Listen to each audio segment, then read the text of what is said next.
Welcome to the College Admissions Process Podcast presented by Prep Expert. Prep Expert offers live online SAT and ACT courses with the best score guarantees, instructors, and curriculum. Go to prepexpert.com to guarantee your child's success.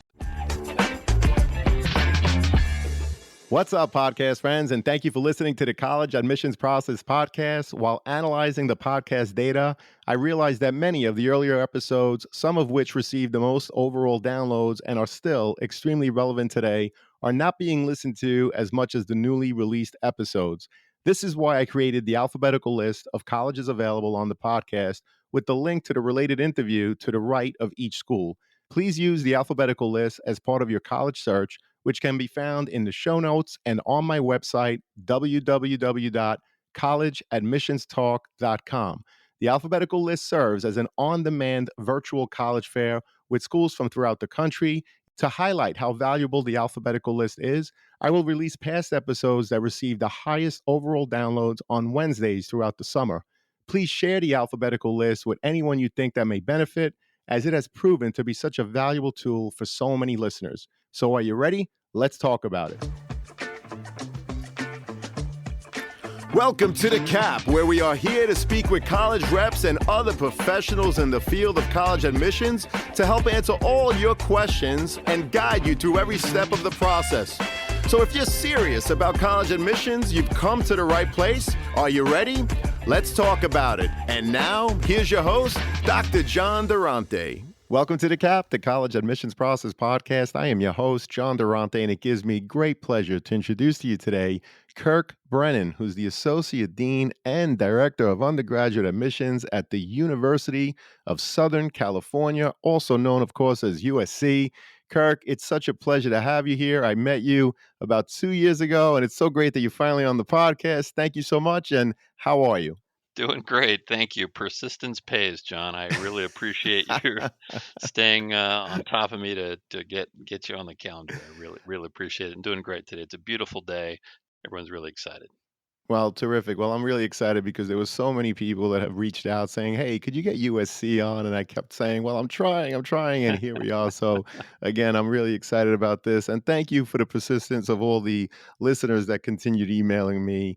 And we finally have the associate dean and, of course, the director of undergraduate admission, Kirk Brennan. So, let me start by just saying, USC is renowned for its diverse academic offerings. Can you highlight some of the unique programs or interdisciplinary opportunities that set USC apart from other colleges and universities? Boy, it is hard to pick a highlight. Of course, many things come to mind, and I marvel all the time. Every day I walk across campus at the breadth of exciting things, the breadth of opportunity, the array of choices that students have. And I feel like every day, John, I learn of some new path that a student has charted for themselves that just sounds so exciting. So I think that students will be attracted to the opportunities that are available in so many different directions. Everybody takes their own different path here. A couple ideas come to mind, though. Well, we have a fairly new school called the Iveen and Young Academy. This is the program that was started by Jimmy Iovine, the founder of Interscope Records, and Dr. Andre Young. Hmm. They created a program that is, I still think, one of a kind. It's called the Iovine and Young Academy for Arts, Technology, and the Business of Innovation. And I think they chose to bring it here because we have great things happening in these different areas to kind of mash up and bring forth graduates who are able to form, to become a part of a cohort and think about the way new ideas cross boundaries, just disrupting and combining things that in the past we've had to deal with in silos, and we think that the new leaders will be able to think across divisions, and we're watching how this unfolds, and the kids are doing great things over there. I like the philosophy, politics, and law major as I think of things that I might have done, have I started over. Just the ability to combine the the brains in the law school right next door to where I'm sitting right now, and the College of Letters, Arts, and Sciences across campus to think about reasons for being and how we govern ourselves as society. It's um, big questions like that intrigue me. But overall, I really think of a student that I saw present a couple of years ago. She presented her Renaissance Scholar capstone project. This is a program that we present to students that encourages the combining of disparate fields. And we actually offer a scholarship to students who do this in a compelling way. And her major was East Asian languages, and she had a minor in photography and also a minor in urban planning. And her capstone presentation showed how, over time, in parts of rural China, urban planning affected the developments of the community. And she showed pictures of how these cultural efforts grew and changed, and it was compelling. And the room was knocked over, and she won the scholarship. So she's going to take this Wow. money off to graduate school very soon. And just to hear the reaction from the professor and how she was able to combine efforts in 3 different schools here in one undergraduate program, still remarkable to me. Well, that's terrific. And, you talk about not wanting people to be in their silos and you encourage those interdisciplinary opportunities, politics and law, one example of so many. So we really appreciate that as it's so important because you're right. I remember when I went into college, you kind of majored in something and you kind of stayed in that lane. But now, we know the importance of perhaps not only being an engineer, but understanding the business behind it, or perhaps going into medicine. But again, understanding the business behind it, the politics behind it. So those interdisciplinary opportunities are so important. And of course, USC, Kirk, as you know, because you live there, is located in the heart of LA. And I had the great honor about 2 years ago of being on that beautiful campus, which was truly a great opportunity for me. I had so much fun. But I was wondering, how does being in such a vibrant city influence student life and the overall college experience, such as internships, research opportunities, or anything else that you wish to share? Oh, thanks for asking that one, John. You've touched upon two, I think, real important elements about USC that set us apart that I think your students will find attractive or your listeners will find attractive. And I will warn you in advance. I start talking about tacos when I talk about Los Angeles more than so many things. I think some of the best food in the world is found on a street here in town. The trucks and the small stands are bringing Hmm. food from all over the world at low prices, and I'm standing there in my jacket and tie in the middle of the cold, waiting for tacos coming out of a truck, and I can't get enough of them. But besides that, um, you can imagine being in such a big city, how, and right in the center of it, how opportunities just spill into campus life and student experience in so many different ways. And I take the train to campus for one. The train has 3 stops. The metro has 3 stops adjacent to campus, so students can get all throughout the Los Angeles basin very easily and very cheaply, and see lots of different parts of town that you might not otherwise get to. And when I get off of that train, I sometimes see dozens and dozens of tables and umbrellas set up because we often have job fairs or student life fairs or career. This particular one that comes to mind was a career fair, and there are companies from all over the region just driving a few miles to campus to recruit students for internships and job opportunities. And they're the big companies that you would recognize. And those companies actually argue amongst themselves, I guess, or compete to be listed in our brochure. They want their logos in our brochures because they know that we're going to bring great talent here, and they want access to that great talent. Hmm. So there are lots of internship opportunities and just career opportunities in all kinds of fields: general commerce, government, politics, sports and entertainment, taco trucks. We're all right here. And I see students talking about their experience as well. They'll go see shows. They'll write about um, their experiences, and I read the student paper, and the student journalists will write about their experiences. They'll also talk about experiences of what's happening in the local neighborhood that don't always make the national or even Los Angeles Times news coverage. So the student journalists are out there doing local reporting right in our backyard in important ways. Those examples come to mind. And both of these two ideas that you've touched upon, interdisciplinary learning and being located in a city, I think are important things for students to think about generally for preparing for the future. The world is changing so fast, the pathways are not clear anymore. When I was a kid, the paths were pretty obvious. You had a couple of choices. You stayed in town. You either worked at the plant or you went to college and then maybe tried to manage the plant and or another business nearby. And you stayed there for life. But now those businesses and fields are collapsing and new fields are emerging very quickly. And so I think students today have to be prepared for adaptation, for innovation, for just being prepared to jump to the next step before the competition does. So being in a big city like cities look like around the world, and as the world is moving towards, and being able um, to see lots of different fields and the connections between those fields, I think students will be better prepared to jump to the next level once those new careers that we can't even name today emerge. So I think that students ought to think more about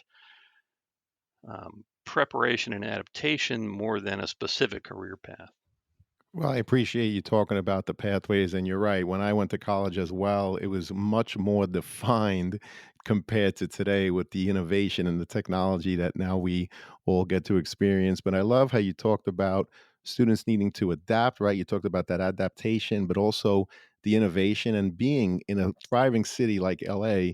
It definitely gives you that opportunity for multiple job opportunities, but you also mentioned the entertainment, whether it's sports, recreation, culture, and of course, who doesn't love a great taco, right? From a food truck. So we appreciate that, Kirk. And one of the things that I know that the students and their parents who are listening, they really want to hear about the overall application review. So let's talk a little bit about that at USC and begin by asking what are the different ways for a student to apply. For example, I'm talking about early decision, early action, regular decision, of course. And is there a benefit to applying one way over the other, not only for being admitted or being considered for merit based scholarships, but does this differ for in state and out of state students? Lots of good questions all packed into one in there, and these are questions we get all the time. There are two application forms students can submit to be considered. One is the QuestBridge application. We are a QuestBridge school, so we'll consider students who apply through the QuestBridge process, and some students must also do a few extra forms for that. The Common App is the other way that students can be considered for admission, and that's what the overwhelming majority of candidates turn in. There's an early action plan and a regular decision plan. We don't do early decision. We're always talking about these things, so you never know. But right now we have early action and regular decision. The chances of getting in, I don't think differ, although students might parse through the data and find a percentage point difference here or there. But we aren't thinking as a team about preferring students who've applied early action versus regular decision or versus QuestBridge. We just want to know who they are, and we pick the best students that um, that we find. There is a benefit though to applying for the scholarship deadline. Students will be considered for our merit scholarships if they apply by the appropriate deadline, and that depends on the intended major. We have several schools that require a portfolio or an audition or a pre-screen video. We have schools of visual and performing arts. We have professional schools. We have a college of letters, arts, and sciences, 17 different schools, and six Wow. of those require a portfolio or audition, like dance, cinematic arts, art and design, architecture, music, dramatic arts, maybe I forgot one in there. Um, it is hard to keep them all in my head. But so students who are applying to those are not they're not open in the early action process, and there are a couple of individual major programs that are also not open in early action. And so the students in that case, if they apply by the regular decision deadline, which is a bit earlier, oddly enough, will be considered for merit scholarships. But the majority of students who apply by the early action deadline will be considered for our merit scholarship program. So if students are concerned about cost and think they might be one of our top candidates, I would encourage them to apply for the early action program, if not to just get it done before Thanksgiving so they can enjoy a holiday with their family. Absolutely. Definitely, you want to get it in before Thanksgiving to enjoy the holiday, but also to enjoy that once in a lifetime senior year, which is obviously so important. So, Kirk, what do you look for in a standout application, right? That's the question that a lot of parents and students want to hear. And are there any common mistakes students should avoid? In other words, what can they do to stand out positively in a very competitive application pool? I wish students could see how competitive it is. And my big concern about this whole process is that our lack of space makes people feel bad.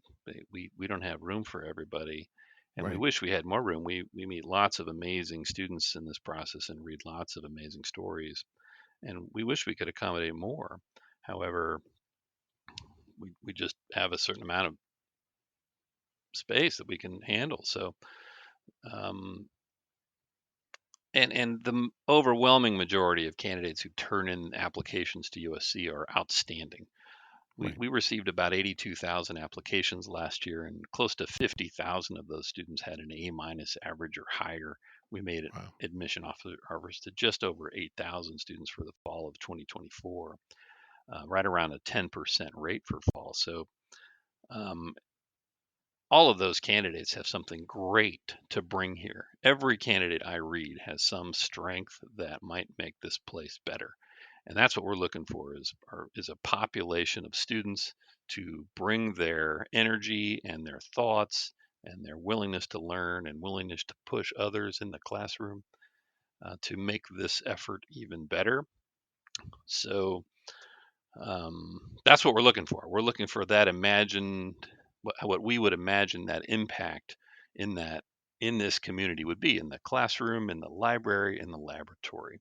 I think one of the biggest mistakes is that students think about the application as a way to show how they are qualified, and they stop thinking about that potential impact. So many Hmm. applications sound like the laundry list of things that students imagine we require, and in fact, we don't say we require a certain number of hours or a certain number of activities. We want to know who you are and where you're going and where you've been and where you're going, and how we as a community can help you and you can help this community achieve our mutual goals. I think the biggest mistake is that too few students are thinking about that second part. What are the goals? What is the vision for the path that I'll be taking for the future? So I see many students tell us all of the things they have done and expect to be determined to be qualified when everybody seems qualified. Maybe not quite everybody, but darn near everybody is, and everybody brings some strength that is great. Um, but but it's easier for me to make a case for a candidate where I can imagine and easily see, really, in my own mind, what they will be bringing and how they will be making their mark here with us. Well, that's a great answer. I got to repeat a couple of things. Number one, you talked about a mistake that a lot of students make is they talk a lot about their qualifications, right? And to your point, you talked about 82,000 applicants, 50,000 of whom have an A minus or higher, right? So, in terms of the number of students that are qualified academically, you have a lot, but you're also looking at the type of community member that they've been in high school, which will hopefully help to determine what they will do once they're on your campus. But what a lot of students neglect is, and you put it, they neglect to talk about the impact, right? The impact that they intend to have. Why do they see themselves at USC? What is it about your programs? What have they done in high school to prepare them for that rigor, for that awesome community that we call USC? And frankly, what's the impact? How are they going to contribute to this awesome thing that we call USC? So I just wanted to repeat that again because I think it's such an important point for students to understand. It's not just the test score, it's not just the GPA. You're really looking to build a community. Am I right, Kirk? Did I cover it correctly? Yeah, I think that's right. As I hear you use the word impact, it sounds like a bigger word than I might be intending. Um, I think of a student's plan for what they might accomplish. I think about what kind of citizen they will be in the classroom, in the community, in the lab, in the library, or what kind of work they might hope to do, what kinds of problems they want to solve, what are the action items, I guess. Helping me understand how a student sees that is impactful in ways they may Right. not see as impactful, but everybody here brings something to contribute. That's awesome. Thank you so much for that clarity. And again, you mentioned 82,000 applications, 50,000 with that A minus or higher. But I was curious in terms of your institutional priority, what is the number of freshmen that you're looking to bring in as that incoming class? Typically, we look to enroll in the neighborhood of 3,400 students right about now at the first year level. We also accept a lot of transfer students, John. A lot of people are surprised that a private university like USC enrolls a lot of transfers. So we do Hmm. preserve another 1,400 or so spaces for transfer students who can come in after 1 or 2 years elsewhere. And we will enroll several hundred students to start in the spring semester as well, who applied for that first year admission, that fall admission at either the first year or transfer level. So we have one application period for either fall or spring admission. Um, did that answer your question? The It did. It did. I mean, and just to review, you get 82,000 applications overall. You're looking for a freshman class of approximately 3,400. And in addition to that, you're admitting about 1,400 transfer students. Am I right? We're planning to enroll about 1,400 transfers and 3,400 first years. Right. Not everybody accepts our offer, so we Right. admit more than that. I think we offered about 2,200 transfers admission and about 8,050 or so first year candidate last year admission. Understood. Yeah, and I mentioned the institutional priority because a lot of times a student will get rejected and they think it's something that they did. But a lot of times it comes to the fact that, as you put it earlier, there's a lack of space, right? You don't have a seat for every single qualified student that applies. Most of the students, by the way, that apply are qualified academically, right? And they all bring something. But again, you only have a limited number of seats. So we appreciate that. And I also know that USC is, in fact, test optional. Kirk, can you share the percentage of students that were admitted that did not submit standardized test scores? Sure. One notion about priority though that comes to mind. I do have targets by school. I'm supposed to enroll a certain number in each of our 17 undergraduate departments or schools that have the departments. And we want that population to represent as many voices as possible. We want it to be geographically diverse, ethnically diverse, religiously diverse, politically diverse. So we have students from all over the world, and we actively look for them all over the world. Um, on the testing side, last year, and these numbers are on our website on the USC first year student profile page. Last year, of the applicants, 36% submitted scores, 64 did not submit scores, 64%.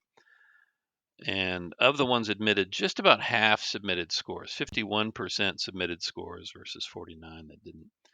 And of those who enrolled, 41% have scores, and the remaining 59 don't have scores. I think we talk more about scores outside of reading applications than we do while talking about applications. The scores help us. We do see value in using the number to help predict a student's first year GPA. That isn't the only thing we're trying to do. We're trying to ensure success. However, we're also trying to look at potential impact So we're not only doing math to predict or validate our admission review process, but we're also looking into students' hearts for the kinds of things that I've talked about, their vision for their future and how we might work together to march towards that. Well, we appreciate that. You're speaking from my view on two major things. You're looking at the academic portion of the overall application, but it's also very important students to show the type of community member that you're going to be. So, speaking about the academic portion, if you don't mind, Kirk, let's unpackage it just a little bit. The transcript is obviously a key component of it in terms of academic review.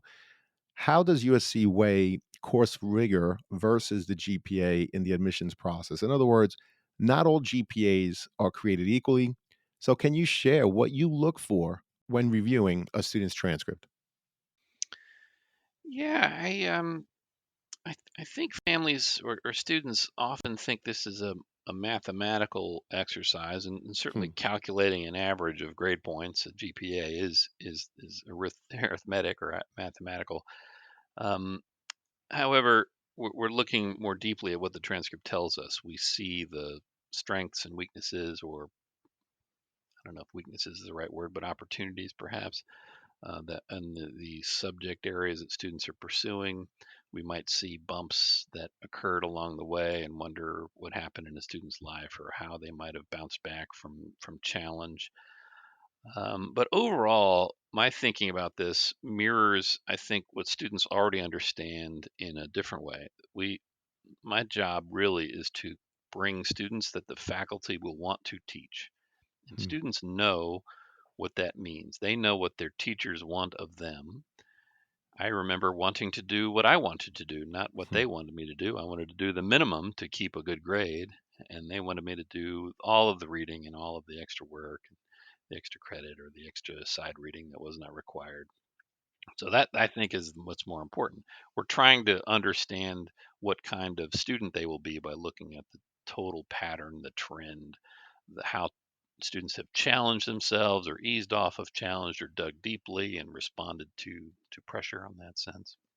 And I think it is fair to say that yes, that students who challenge themselves are going to have a better chance of getting in. We as I've described have this luxury of choice where we can choose from so many outstanding candidates. And so the more strength that we can bring to the faculty in whatever way that is, not just courses, but real work, real thinking in whatever way students like to imagine that is what we're looking for. Well, we appreciate that. And I love how you said you want to bring students to your faculty that they will want to teach. So let's dig a little deeper in terms of the different portions of the application and maybe give a little insight in terms of what the students can do so that they hopefully improve their chances of being selected, obviously, in a very competitive application pool. So, what are some common pitfalls students should avoid, for example, when writing those personal statements, Kirk? And can you share examples of how a unique personal statement really resonated with you and perhaps elevated an application? Yeah, it's a question I get a lot, and I don't think most college admission officers think in terms of pitfalls. We're thinking more positively how to bring students forward, not necessarily keep people out or cross them out. And we were all 17 in high school, and we know how hard that was. And we're we're empathetic to the challenges that life presents, and that I mean, gosh, the last 5 years have been especially challenging for a lot of us, and Sure. so we're thinking more about looking for strengths than trying to cross people out with pitfalls, although we are limited in capacity. So it does become a challenge as we get towards the end. I think the biggest um, I don't know disappointment for me is when students try to impress in a way that hides who they are. I often read student writing, and it seems to want to use words that are trying to make me proud, I guess, of their vocabulary, but it doesn't feel real. And in the end, I'm starving to know who this real person is, and again, what they might bring. And so I feel disappointed that a student has felt fearful in sharing themselves. And I want students to know that I just want to know who they are and that they should make sure that it sounds like them. And if they're starting to use words that they think are, I hate to use the word fake, but that's the one that comes to mind, Hmm. or puffing themselves up, then that's probably a risky choice. I want to know, I want to see them and get to know them. So that I think is the thing that makes me wanting more. I won't use the word pitfall or um, something negative per se, but if I'm left with questions, then I don't, I feel a student might have missed an opportunity. I appreciate that. I think, what resonates with me in terms of what you're saying is that you're looking to get to know their authentic self, right? I don't think you do interviews because with 80,000 students applying, you probably don't have time to do 80,000 interviews, obviously. So that personal statement becomes part of the interview, and you want to get to know the authentic student. And to your point, not reading an essay with words that frankly don't sound too much like a 17-year-old. Am I right, Kirk? That's exactly right. We used to interview as many students as we could, and you've done the math. We can't possibly interview even a fraction of the applicant pool. And part of the reason why we stopped doing that is because for a large percentage of those interviews, we didn't really learn much more than we could already see. I think the students should know that we're working hard to ask questions that will help us see them, and we're trying to get to know them very well. So that ultimately is our hope, is to learn who they are and what are their hopes and dreams. And I hope that students are dreaming. I don't know if, as busy as we are, we're taking time to reflect and imagine and dream and take steps towards that dream. Well, that's great. And, in terms of getting to know who they are, many schools like USC ask applicants to submit supplemental essays. So, Kirk, how many supplemental essays does USC require? And what are you looking for in the supplemental that is not so easily found in other parts of the overall application? I have to acknowledge that it is, to me, it's just kind of weird that here we are asking students to tell us about themselves, and then we make them input it into a website that has little boxes and little lists and little check marks that feels the least human way to do this.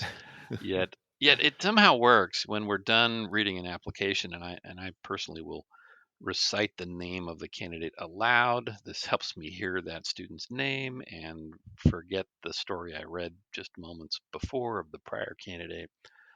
Um, I think students should think first about what their story should be, and what message they want to tell us about those questions that I've asked. Who are you? Where have you been? Where are you going? And how do we fit into your plan? Um, and then the carving up into the little boxes will kind of sort it out. Now we do have a fairly complex array of questions. We're a Common App school, and the Common App requires a main essay, and we ask some supplemental questions, and those questions will differ depending on the intended major. And this is one thing that students sometimes miss, because students can indicate their intended first choice or second choice major in the Common App. And as students dial in one major or another, the questions on our USC page will actually change because we have slightly different perspectives about the kinds of things we're looking for. So an engineering student, for example, will get different questions than a philosophy, politics, and law student.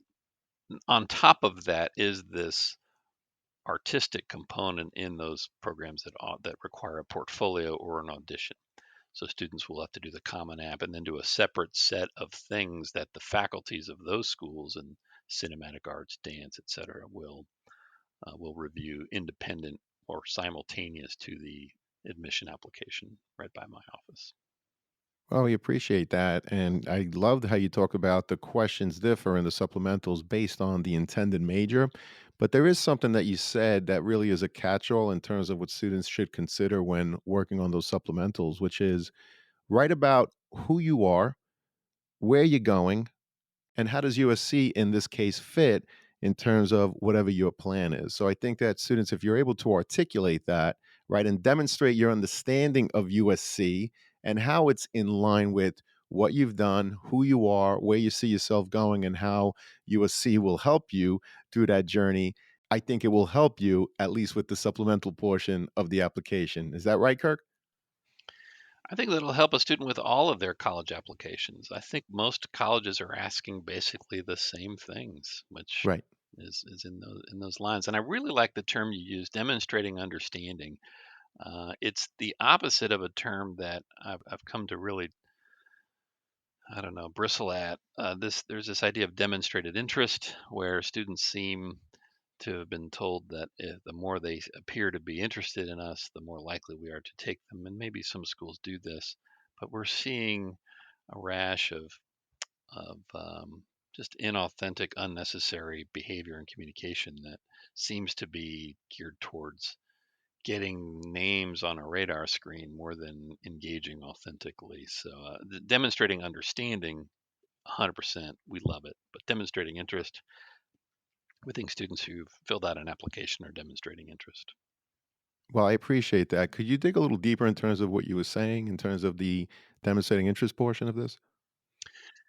Well, it's a term that has somehow come to life in our industry, if you will, Mhm. and I don't quite understand it. I think it is widely believed that the more often a student opens an email from us, that we're likely to calculate some kind of index of likelihood to enroll, or the more times they visit our campus, the more phone calls they make, the more contact they make. I've even heard that there are companies that will open emails on behalf of students. I don't know if this is true. It sounds I've heard that. I don't know if it's true, but I've heard the same, so. Kirk. I have. Yes. And all of this is sad to me because we're just schools, we're just communities trying to build the next cohort of great students that will come in. We're not trying to play any games, but students, I think, are told that we are, and are told by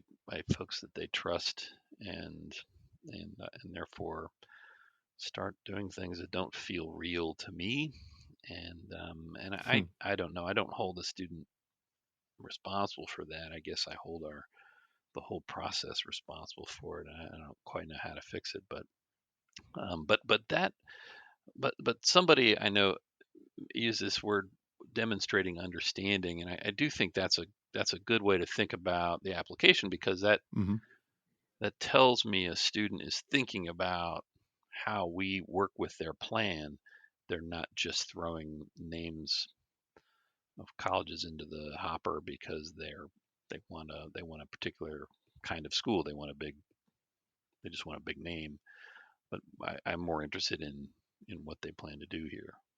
Right. Well, those are great insights, and you're very humble because USC is not just a school, right? With 82,000 students applying, so many students want to be a part of that, amazing community. And you're right. A lot of students think that just demonstrating your interest at a USC, meaning opening the emails, opening the links within the emails, visiting more than once, is going to help. But at a school like USC, they don't track you demonstrating your interest. However, doing things like that, for example, reading the emails, doing the virtual events, visiting campus, engaging with a rep if they come to your high school, that's important, as we've been saying, students, for you to demonstrate your interest. It'll help you to demonstrate your interest. If you know a lot about the school and what they offer, perhaps when you write the supplementals, you'll be better informed to come up with a better response because of your research. So do it to better yourself in terms of how you're going to respond perhaps in the supplemental. Do it to ensure that in fact the school is the right fit for you. But in the case of USC, you're not going to demonstrate interest and think that it's going to help you in the process because, as Kirk explained, it's not. So again, we appreciate that, Kirk. And another thing that's really important to students and their parents, obviously, is cost of attendance. College is extremely expensive. So, what types of financial aid and scholarship opportunities are available at USC, and how can students best position themselves for those merit-based awards? I hope all parents are talking to their students about cost. School is expensive. Educating young people is an inefficient, slow, Hmm. and very personalized process, which is really exciting, but also can be very expensive. But absolutely worth it. Every study you read shows that higher education is worth the investment. We do offer financial aid. We're a private institution, and so we reserve a large portion of our revenues to go back to students in the form of financial aid.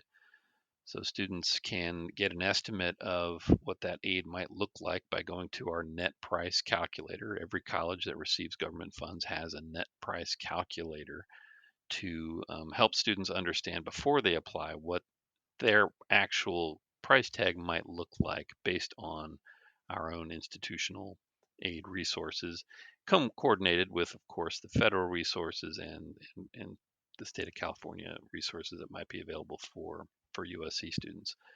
Um, so we have a need-based aid process that's very robust, and we enroll a lot of low-income students who think they can't afford a private school who are surprised after receiving their personalized price tag, which is another way to think about what financial aid is, um, and make it work. And we're very pleased about that. We also offer some merit scholarships for our very top candidates. We know that the best students in the country are being fought over by the best universities Hmm. in the country and the world, and we want to engage in that battle for them. Students should know we are fighting over them. And merit scholarships is one tool for us to lower the cost and make it more attractive for our best candidates to choose us. So we do offer a merit scholarship program, and any first year applicant can be considered for those merit scholarships if they apply by the appropriate deadline, and that will vary by their intended major. Well, we appreciate that, and especially the fact that you mentioned the net price calculator. Every college and university is supposed to have it. Usually, it's easily found on their websites, but just in case, you could always search net price calculator USC, for example. So we appreciate that. And Kirk, this has been a phenomenal conversation. Before I get to the last question, I have to ask, are there any questions that I didn't ask that you wish I had, or any topics that simply didn't come up during this conversation that you'd like to leave with us now?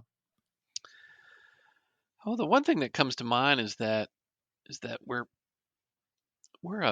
a city campus, but it's a beautiful traditional campus in the middle of a city. I think a lot of colleges in big cities don't look like us. And I hope that students can come and visit and see how beautiful and quiet and serene a campus in big, messy downtown Los Angeles can look like. I hope you enjoyed that when you came to visit. I mean, I'm I looking out. certainly did. Yeah, I'm looking outside and I see big, tall trees and grass and hedges and park and students walking in the sunshine in November. It is nice and warm here today. Although there is some rain coming this weekend. Um, and I wish that students could just feel the excitement of the campus when they get here. I remember Right. visiting this place when I was but 10 years old, and people loved it here, and that's why I came here, is because the energy is just coming out of everything, and I still feel that when I get off my train in the morning and walk to my building. It's there's a there's an energy that's contagious that motivates people to be their best and push each other and support each other, that I think is a great reason to come to USC and go to college in general. So if you can visit, by all means, come by. I'll point out the taco truck that I recommend. Yeah, the taco trucks are great also. And I definitely felt that energy and that vibe, when I was able to visit, like I said, a few years back. The campus is absolutely beautiful. And of course, being in the great city of LA, there are so many opportunities, again, with the sports, the entertainment, internships, recreation. So you have it all there. And Kirk, this has been a phenomenal conversation. Unfortunately, it does bring us to that last question. which is, what are your top three pieces of advice that you would provide students and their parents getting ready for the college admissions process? It's been a joy talking to you, John. I'm glad we, Thank you, Kirk. after 2 years, finally got a chance to get this on the calendar, and I hope we can do it again soon. Um, Thank you, sir. um, I have advice for students and for parents.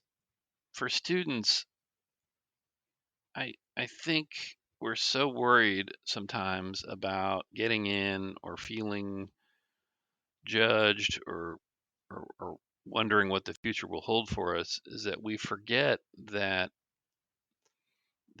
you are why we exist, students. You students will make us stronger or whatever university you choose better because you will be a part of it. Any college, any college or university would be lucky to have you. You are what makes us great. Don't forget that you are the client, you are the customer, and you deserve to have your needs met and to be challenged at the level you're ready for to become the best that you can be. I think too often students are worried and forget that they're actually in control more than they're not. There is certainly a trade-off as after you submit the application, but you're choosing where to apply and you're choosing where to enroll, and we are fighting over you. So I hope students remember that their unique selves are what will make it is a valuable asset in this process. You will make us who we will become.